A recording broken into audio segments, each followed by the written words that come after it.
Right then, so now we're just going to look at some simple resistivity calculations.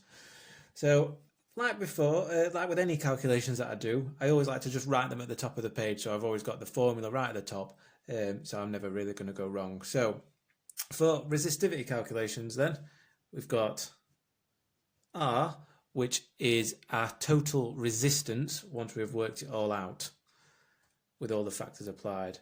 So R equals rho, which is a fancy little p, which is our specific resistivity for that type of conductor or material, times the length, which is measured in meters, divided by the area. So we've got the P, which is equaling rho, which is our resistivity. Got the L, which is our length in meters. And then we've got the area, which is the cross-sectional area of that conductor, that piece of wire that we're using. So in this scenario here, so we have a 5 meter copper conductor with a cross-section area of 10 millimeters squared. The resistance would be, so we need to work out the total resistance. So we've been given the resistivity here, so then it's just a case of inputting it all into the formula. So we'll start by writing it all out. So R equals rho times L divided by the area. So resistance equals, so we've got our specific resistivity there. So 0.0172 times 10 to the minus 6. And then, because it's next to each other in the formula, times the length. So we've got our length here of 5 meters. And then divided by our area. So our cross-section area, which is 10 millimeters squared.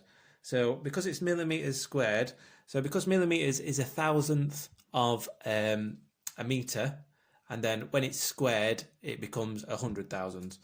So that becomes 10 to the minus 6. So what we do is when it's millimeters squared for our conductor, we just write 10 times 10 to the minus 6. Now what we've got here is, because we've got a 10 to the minus 6 here and a 10 to the minus 6 there, those two just cancel each other out. So in that way, it makes the equation a lot simpler for us. So we could just write out again, R equals 0.0172 times 5 divided by 10. And because we've got both of those there, they just get cancelled out. So then it's just a case of working that out.